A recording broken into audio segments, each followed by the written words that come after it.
Lo tenemos aquí al doctor Walter Bonfanti, que es el titular del Cucay Chaco, y bueno, con él vamos a hablar un poquito de todo este tema que, como decimos, es un tema muy delicado, pero que queremos tratar de hacer nuestro aporte a la comunidad. ¿Qué tal, doctor? Muy buenas noches. Buenas noches, Alejandra. Muy Buenas buenos noches, días, Jorge. perdón, muy buen mediodía. Exactamente. Bueno, hablábamos de que esta semana, bueno, en realidad la semana pasada se dio el tercer operativo de ablación en la Sí. provincia del Chaco, que es algo muy positivo, ¿no? Sí, es así.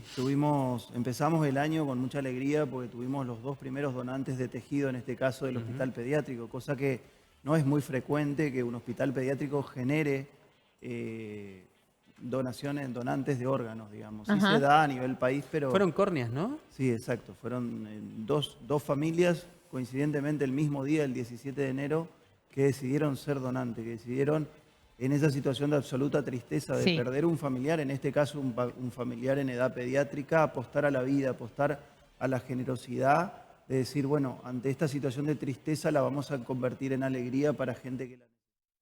Así que empezamos el año así. Ujú. Se lograron 4 córneas que fueron a distintos puntos del país, entre ellos se benefició un chaqueño y pacientes de otras provincias. Y ¿Saben ustedes hacen un seguimiento a ver si esas córneas fueron bien recibidas y todo ese tipo de totalmente, cosas? Ah, qué todo bueno. eso queda registrado en el sistema que tiene el INCUCAI, que se llama Sintra, donde una de las etapas del operativo es hacer la distribución de esos órganos Sí. o de esos tejidos en este caso. Eso está a cargo nuestro, digamos, a cargo mío a través del Cucay Chaco.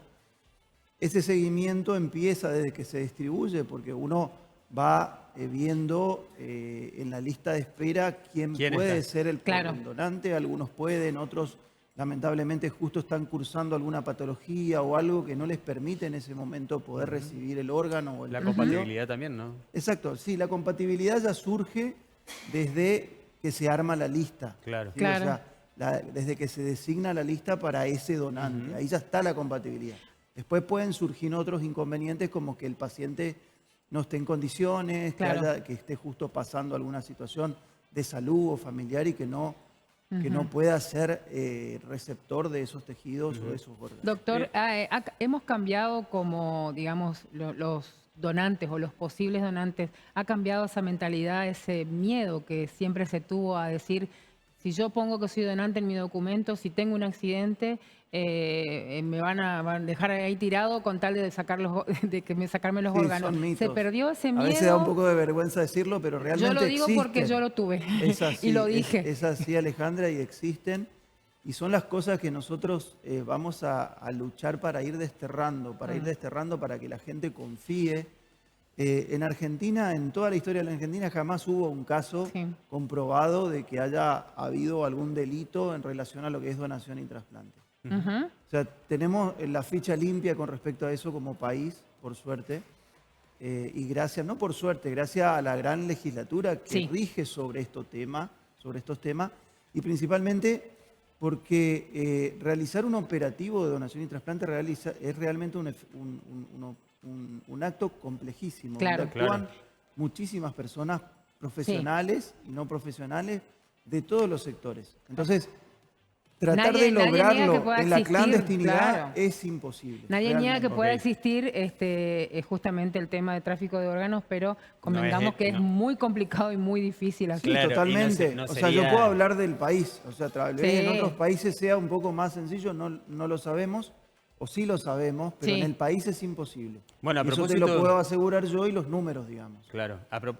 A propósito de esto que decís, te dejamos una pregunta para el próximo bloque.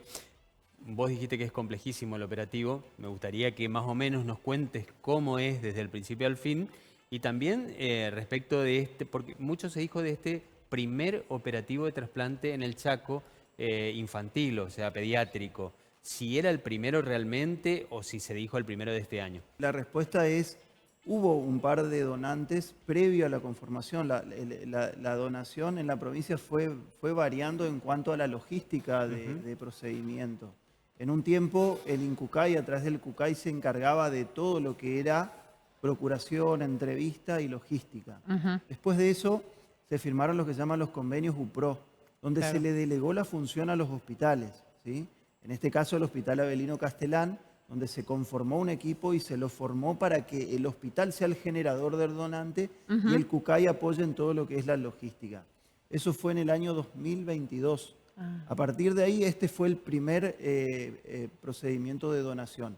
Y Pediátrico. tuvo la Qué casualidad, exactamente, pediátrico, que fueron 2 el mismo día. O sea que, Mirá qué bueno. Qué bárbaro. por eso la repercusión que tuvo, ¿no? Sí, sí. Hablabas sí, vos de la complejidad de los operativos, que esa es la preguntita que quedó Exacto. pendiente. Lo que les decía, un operativo empieza con el diagnóstico de muerte cerebral. Ajá. ¿Sí? Ahí es donde después de dar el informe de que el familiar en este caso Sí. ha fallecido, ahí empieza el operativo, ahí se activa el operativo, que se activa a nivel del centro o del hospital donde se va a realizar la donación, posteriormente la ablación decimos que es a lo que se llama la extracción de La los extracción del órganos, órgano, una vez sí. que tuvimos el consentimiento, que posteriormente van a ser trasplantados. El consentimiento, a propósito, ya que estás en esa etapa, te pregunto, ¿el consentimiento es si la persona tiene en el documento que es donante o si no tienen que decir los familiares o Bien. cómo hacen? Eso es así. Desde el 2018 no existe un consentimiento, sí existe, perdón, pues después lo vamos a explicar el detalle. Sí. Pero desde el 2018, si el paciente no dio la voluntad negativa, o sea, si en algún lugar nos dejó sentado, yo no quiero ser donante, para la ley todos son potenciales donantes. Ajá. Entonces, ¿pero qué pasa? Siempre repetimos esto.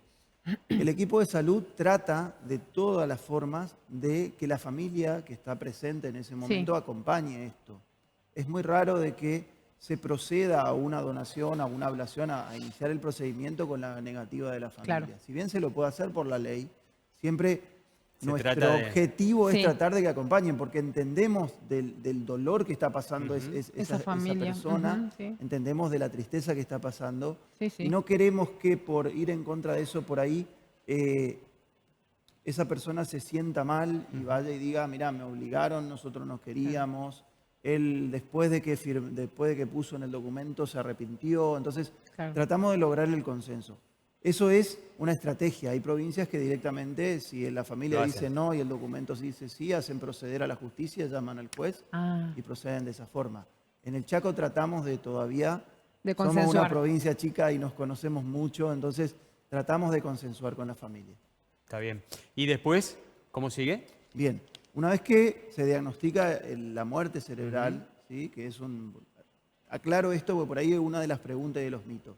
La muerte cerebral no tiene nada que ver con coma, no tiene nada que ver con estado vegetativo, Claro. que son circunstancias reversibles. La muerte cerebral, la persona ha fallecido, se firmó el certificado de defunción.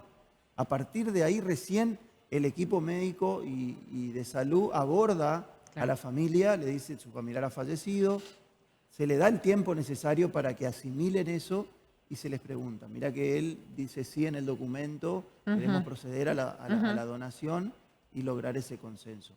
A partir de ahí se activa el hospital donante, ¿sí? Y los distintos centros donde puede ir ese órgano que va a ser ablacionado. Entonces, conjuntamente se activan múltiples entidades de salud, Sí. hospitales, sanatorios de todo el país, porque a veces la lista de espera abarca Buenos Aires, Santa Fe, Entre Ríos, Sí. siempre dando predilección a lo provincial. Después de lo provincial, si regional. no La se región. logra lo regional, la lista de espera está así. Primero está Chaco, después está Misiones, Formosa, Corrientes, y después se transforma, si no se consigue que En el alguno de resto esos del país. pacientes pueda ser receptor, se extiende a nivel nacional. Claro. Bueno, ahí empieza la logística, ¿no?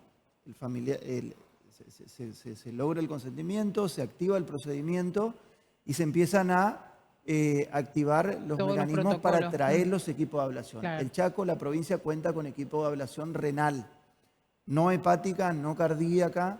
Entonces, esos equipos vienen de otro lugar. Pueden venir de Buenos Aires principalmente. sí. Entonces, Claro. nosotros, el INCUCAI tiene un convenio con las aerolíneas y tiene también la posibilidad de traerlos con algún Urgente. avión privado, digamos. Entonces, todo debe hacerse en el menor tiempo posible. Y esto es muy importante porque tiene que ver con el pronóstico de ese paciente. Claro. Claro. Cuando menos es el tiempo de isquemia fría, que es la isquemia fría se le dice desde el tiempo de que se ablaciona hasta que se Hasta logra que el llega. trasplante, mejor va a ser el pronóstico de ese paciente. Entonces, fundamental activar todo a la vez, todo sincrónicamente. ¿Qué le decimos a la sociedad para que se anime a abrirse en este sentido? Porque todavía hay mitos, aunque no parezcan, ¿no? Mm.